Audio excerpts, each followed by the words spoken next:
Olá pessoal, tudo bem com vocês? Gilberto Júnior aqui do Reflexões Matemáticas. Sejam bem-vindos de volta em mais um vídeo aqui para o canal. Você quer se tornar um pesquisador em matemática no futuro ou a partir de agora? Então você está no lugar certo. A exemplo do que nós fizemos no vídeo anterior, neste vídeo a gente vai continuar divulgando os nossos resultados de pesquisa que eu, juntamente com colaboradores, alcançamos na área de análise de equações diferenciais parciais. E o objetivo principal deste vídeo, além de expor os pontos principais desse artigo em tela, nós faremos destaque àquela matemática que nós aprendemos nos cursos de graduação, nos cálculos, em álgebra linear, que a gente continua utilizando em pesquisa de alto nível, tá? Então, fiquem comigo até o final, que tem muita matemática que certamente você conhece e que a gente aplica em pesquisa de alto nível na área de análise de equações diferenciais. A propósito, se você quer uma cópia desse artigo, eu vou colocar aqui na descrição desse vídeo o meu endereço de e-mail, caso você queira, entre em contato comigo, que eu farei questão de enviar uma cópia para você. Porque se você entrar no site da revista, esse artigo ele é bloqueado, porque a gente passa os direitos autorais para a revista, tá? Mas não tem problema nenhum, eu posso compartilhar esse trabalho com vocês, tá? Envie um e-mail para mim, que eu te envio um PDF dele, ok? Então vamos lá. Esse artigo, pessoal, nós publicamos nessa revista aqui, tá? Uma revista alemã chamada ZAMP, que é uma revista de matemática e física que aceita trabalhos na área de análise de equações diferenciais parciais, tá? Nós publicamos esse trabalho aqui em 2017. Antes desse trabalho ser publicado, vou falar um pouco do histórico dele. Nós desenvolvemos praticamente 2 anos de estudo até o formato final que eu e o professor Ramos, que foi o parceiro nesse artigo comigo, decidimos que já estaria no formato ideal para submeter para uma publicação, tá? Então foi um trabalho árduo, um trabalho longo, mas nós tivemos a satisfação desse trabalho ser publicado nessa importante revista, tá? E lembro-me também que nós divulgamos, antes da publicação, nós divulgamos esse trabalho em eventos, né? Eventos internacionais realizados aqui no Brasil, tá? E eu dediquei esse artigo ao professor Marcelo Moreira Cavalcante, que na época fez 60 anos, né? Professor Marcelo Moreira Cavalcante, que também é pesquisador da área de análise de equações diferenciais parciais e é professor titular na Universidade Estadual de Maringá. Então vamos lá. Aqui nós temos um abstract, naturalmente o artigo tá escrito em inglês, tá? Um abstract é, muito bem sólido com as principais informações. Eu não falei do título, né? Deveria ter falado do título aqui. Uma tradução literal é sobre a natureza dos sistemas dissipativos do tipo Timoshenko à luz do segundo espectro de frequência. Traduzindo um pouco esse título em termos dos resultados do artigo, nós conseguimos identificar um elemento físico dos modelos de equações diferenciais parciais para vigas que afeta todo o estudo de estabilização, no sentido de obter um decaimento exponencial ou um decaimento polinomial, tá? Confere lá no vídeo anterior, que na minha exposição tem alguns tópicos que eu falo sobre isso, ok? Então vamos lá. Aqui nós temos essa classificação de assuntos matemáticos, isso aqui é um padrão para algumas revistas, tá? Existe um site em que a gente é, busca palavras-chave de acordo com o tema que você aborda no artigo e ele te dá essa classificação, tá? Keywords, que são palavras-chave, né? Para quando um especialista na área olhar o teu artigo logo no abstract em keywords, ele já tem uma ideia do que você vai fazer, né? Então aqui sistema tipo Timoshenko, análise de dispersão, que é uma ferramenta que a gente utiliza para obter essas velocidades aqui, tá? Propagação de onda, estabilização, que é algo específico da análise de equações diferenciais parciais, e aqui eu destaquei o espectro não físico, tá? O que ficou legal nesse artigo, né, um artigo de 31 páginas, é que a gente conseguiu fazer uma classificação em termos de seções que ficou muito bem dividida aqui, tá? Então, por exemplo, nós temos aqui a introdução, o segundo capítulo, ou segunda seção, né, porque trata-se de um artigo, análise de dispersão para vigas e o segundo espectro de frequência. Aqui são os novos resultados, ou seja, basicamente a introdução e o capítulo 2 para situar o leitor do que vem pela frente, tá? Então a gente puxa um histórico, destaca as técnicas que nós vamos utilizar, e aí o capítulo 3, a seção 3, basicamente já são os novos resultados que nós alcançamos, tá? Mas também tem coisa no capítulo, tem assuntos e tópicos no capítulo 2 que, do ponto de vista da análise, foram novos também, tá? Aqui algumas conclusões e problemas em abertos, agradecimentos e referências, tá? Então essa é a divisão do artigo, né? Ou seja, todo artigo ele tem o seu abstract, né? Você tem a sua introdução, algumas seções, é interessante, mas não é obrigatório, tá? Que se tenha uma conclusão, agradecimentos e, naturalmente, tem que ter as referências, tá? Então aqui eu esqueci de falar dos autores, né? Eu, juntamente com o professor Ramos, aqui da Universidade Federal do Pará, fomos os autores desse artigo, tá? Então vamos lá. A introdução, nessa introdução eu puxo um pouco do histórico até chegar ao ponto em que nós descobrimos os resultados novos, tá? Então tem muita referência desde a época que esse modelo de Timoshenko foi desenvolvido por Timoshenko em 1921. Então é um trabalho muito árduo porque você tem que pegar os principais artigos, desde o primeiro artigo que foi publicado, você se concentra naqueles principais artigos, em geral são artigos que possuem muitas referências, que também tiveram impacto na área, e aí você pega esse artigo, faz as referências, como por exemplo aqui o artigo 33, o artigo 52 e 53, tá? Aí é interessante que cada momento que você faz uma referência, você diga alguma coisa a respeito do trabalho. Não é muito bom, do ponto de vista da escrita de um artigo, você simplesmente deixar uma referência solta, sem dizer alguma coisa do que se trata a respectiva referência, tá? Então, essa introdução aqui foi muito bem trabalhada, é uma introdução extensa, tá? Aqui a gente já vem fazendo destaque às equações de vigas. O paper trata de uma abordagem em análise de equações diferenciais parciais para vigas, tá? Vigas são estruturas muito estudadas em engenharias, né? E nós temos vários tipos de modelos de equações diferenciais que governam a pequenas oscilações em estruturas do tipo vigas, né? Por exemplo, o que é uma viga? Você pode entender uma viga como sendo uma placa metálica com um dado comprimento, uma profundidade e uma largura que é pequena, tá? E aí, sobre a ação do próprio peso, você tem pequenas oscilações que são observáveis microscopicamente, né? E a ideia é estudar um introduzir, estudar, modelar e introduzir equações diferenciais que melhor se aproxima desse tipo de fenômeno, né? Que modela pequenas oscilações em estruturas desse tipo, tá? Então essa equação ponto 1 é a equação de Euler. Aqui tem questões de modelagem. Aqui nós colocamos os principais efeitos físicos que acontecem nessas estruturas, aqui curvatura, deslocamento vertical, deformação de corte, inércia de rotação, e nessa de rotação mais o shear, né? E aí o espectro aqui já é um elemento físico da análise, tá? Então tá tudo muito bem destacado aqui. Então vamos lá. Essas equações 1,10 e 1,11 são as equações de Timoshenko, que a gente conhece como equações clássicas do modelo de Timoshenko. Então, vejam bem, deixa eu aumentar aqui um pouquinho. Ó, essas equações bem aqui. É um conjunto de duas, agora eu vou falar em termos matemáticos, tá? É um conjunto de duas equações diferenciais parciais hiperbólicas. São equações de propagações de ondas, tá? Mas não são ondas gigantescas. São pequenas oscilações nessas estruturas que se deformam, ok? É uma equação da onda, tá? Mas não é uma onda de uma forma mais geral, tá? São pequenas oscilações, ok? Muitas das vezes representada por senos e cossenos, tá? Aqui, ó, nós temos esse ρ1, ρ2, esse B e esse K aqui são constantes positivas.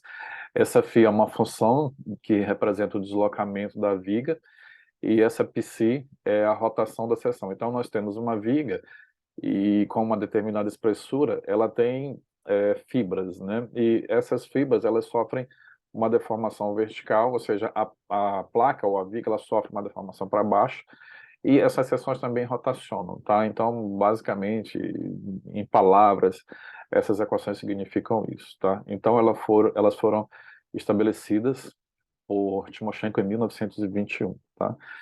Aqui, a gente faz um desacoplamento dessas duas equações. O que é esse desacoplamento?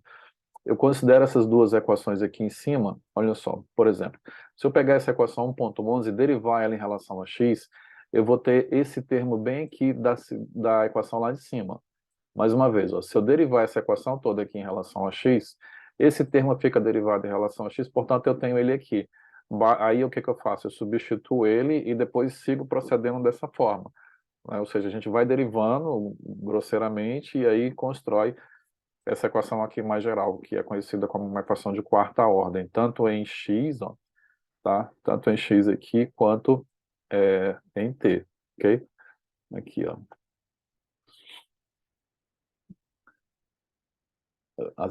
A função φ derivado 4 vezes em relação a t e a φ aqui derivado 4 vezes em relação a x, tá? E o interessante, pessoal, é que se nós considerarmos parcelas dessa equação, nós obtemos os modelos anteriores, que é o modelo de Euler-Bernoulli e o modelo de Rayleigh, tá? Mas o nosso foco aqui são essas equações aqui de cima, tá? Esse desacoplamento, ele teve o objetivo de mostrar que, de fato, as equações de Timoshenko generalizam as anteriores, tá? Então vamos lá. Aqui tem mais considerações a respeito de outros artigos, tá? E essas equações 1.14 e 1.15 é um conjunto de equações que foi estabelecida por um pesquisador, pelo professor Ishakov, que é pesquisador ucraniano. Hoje ele trabalha na Flórida, nos Estados Unidos, tá? Em que ele faz uma ênfase que esse modelo ele é livre de uma anomalia física que afeta o sistema de Timoshenko, ok? Então vamos lá. Essa seção aqui é uma estabilização e o espectro não físico, né? Uma nova perspectiva. Como nós estamos ainda na introdução, isso daqui é um overview, ok? Então tem muita referência, tá? Foi um trabalho arduamente estudado em termos de referências bibliográficas, ok? Aqui nós colocamos o seguinte, né? Que a partir de toda a exposição anterior, a gente já está em condições de descrever as principais contribuições desse trabalho, né? Isso aqui, ó. Okay? Isso aqui significa exatamente isso, né? Que nós contextualizamos bem lá anteriormente e a partir de agora a gente segue com os nossos objetivos, tá? Então vamos lá. Aqui tem o restante da organização do paper, tá? Aqui, ó. O restante do paper está organizado como segue. Aí a gente fala, na seção 2 nós fizemos isso, na seção 3 nós fizemos isso, tá? Todo artigo que se preze tem que ter isso, tá? Na verdade, não se tem um artigo em que você não diz o que é que você vai fazer, em que não fica explícito isso, tá? Tem que ter.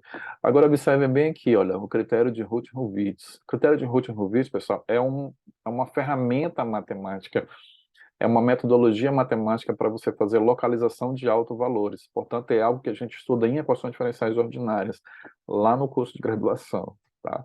Então, vamos para frente. Aqui nós temos a seção 2, análise de dispersão para vigas e o segundo espectro de frequência. Ok? O que significa isso? Dado que nós temos aquele modelo lá, e nós descobrimos que o sistema de Timoshenko ele possui um defeito físico, uma anomalia física, a gente consegue identificar essa anomalia física fazendo uma análise de dispersão. O que é essa análise de dispersão? A gente faz a suposição, nós assumimos que a viga possui soluções, as soluções FIPS daquele modelo lá são dessa forma, que a gente considera o que é chamado de ondas harmônicas, tá? Ou seja, é um modelo de equações diferenciais parciais que ela não tem fronteira. E aí a gente analisa esse caso de soluções harmônicas, onde esse gama, bem aqui, deixa eu aumentar para vocês para mostrar, aqui, olha, tá? Onde esse gama aqui é o número de ondas e esse ômega é a frequência, portanto, tem elementos físicos aqui nessa abordagem, tá? Deixa eu voltar um pouquinho para cá. O que é que nós fazemos? Nós consideramos aquela equação mais geral, simplesmente fazemos as derivações. Note que a gente tem que derivar corretamente, tá? Por exemplo, se você derivar essa função φ aqui duas vezes em relação a x ou a t, você tem que fazer uma derivada da composição, porque você tem a exponencial de I, gama x mais ômega t. Aí você sabe que a derivada da exponencial é ela própria, só que você tem que derivar o expoente em relação a t ou em relação a x, tá? Porque o expoente aqui é gama x mais ômega t vezes o I. Então, é uma derivação. Ou seja, notem que a gente usa derivadas aqui, né? Até porque a nossa área é análise de equações diferenciais parciais, tá? A nossa área de estudo. Quando a gente faz isso, essas derivações, a gente constrói uma equação, um sistema de equações, em que esse A1 e esse A2 são as amplitudes, e elas têm que ser não nulas, tá? Sendo não nulas, o determinante dessa matriz bem aqui, olha, que está aqui à esquerda, ele tem que ser igual a zero, e daí resulta no que é conhecido como equação da frequência, ó, tá? Ou seja, 2.3 é a equação da frequência. E essa equação da frequência possui essas soluções aqui. Para nossa análise, nós vamos considerar somente dois ramos dessa solução, tá? Porque a gente não considera aqui a parte negativa, tudo bem? Se nós fizermos uma análise muito parecida com o que a gente fez para o modelo de Timoshenko, a gente tem a frequência do modelo de Euler-Bernoulli, tá?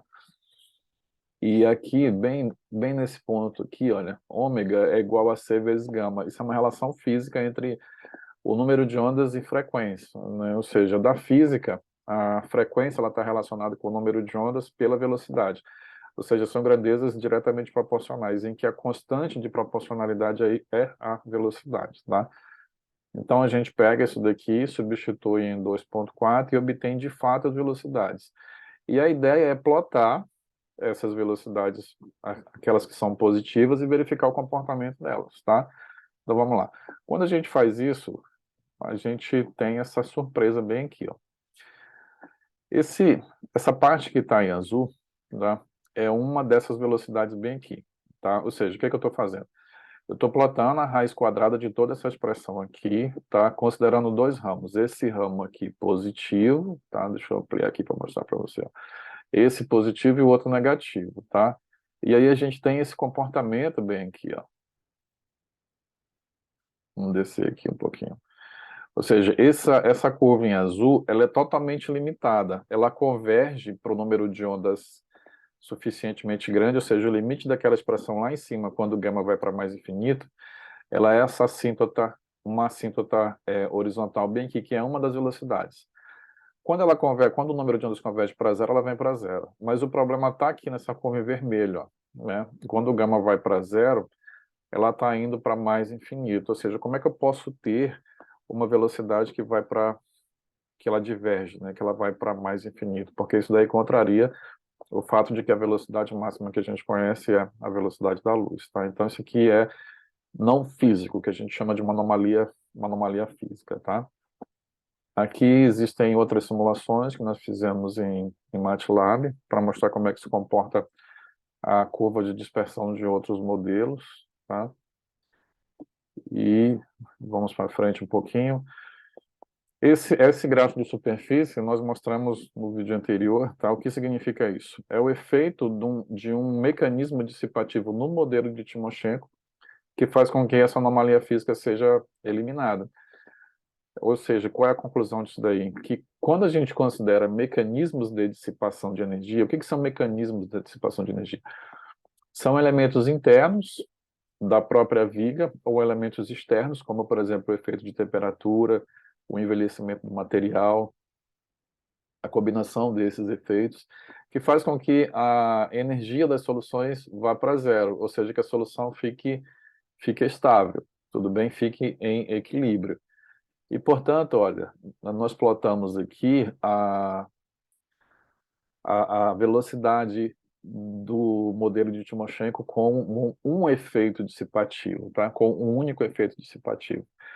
Então, aqui nós temos o número de ondas, nesse eixo aqui nós temos o damping, e a gente observa que para número de ondas baixo aqui, ó, tá? Bem aqui, ó. O que é número de ondas baixo? A gente está nessa região bem aqui.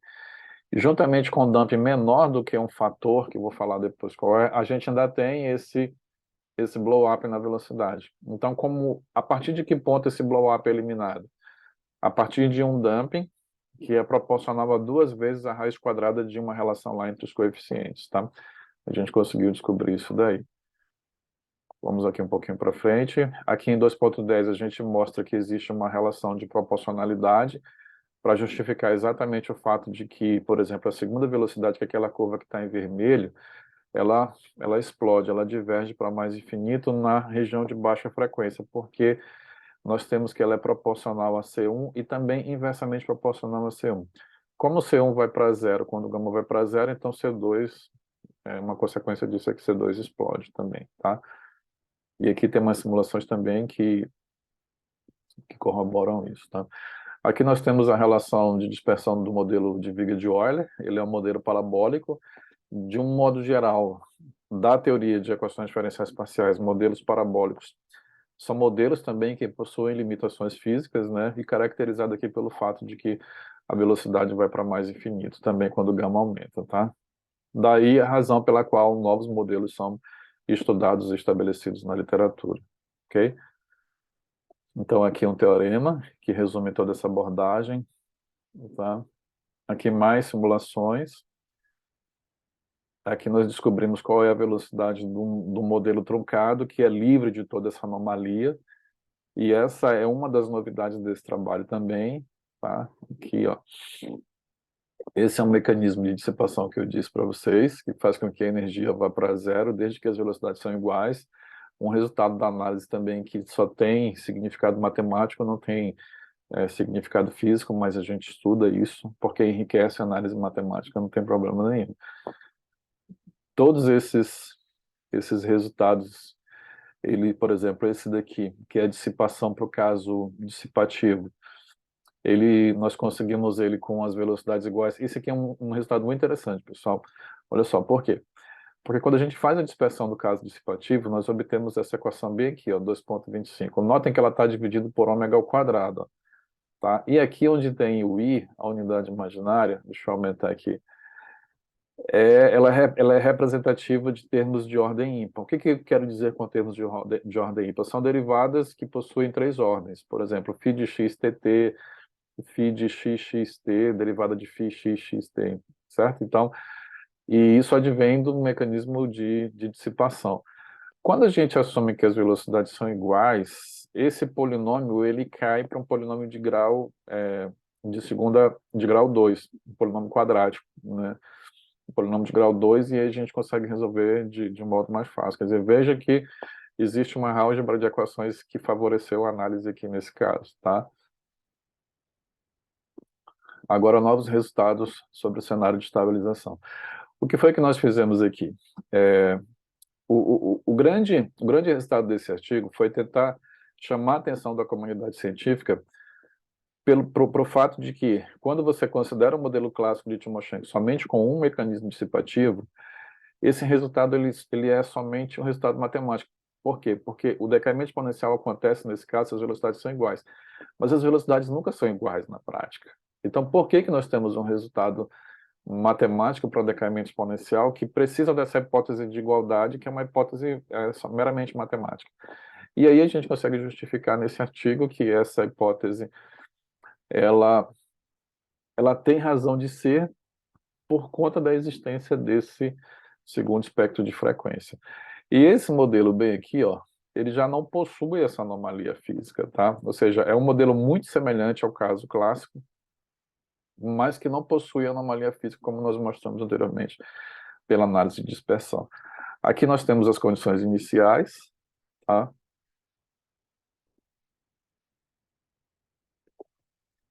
Que são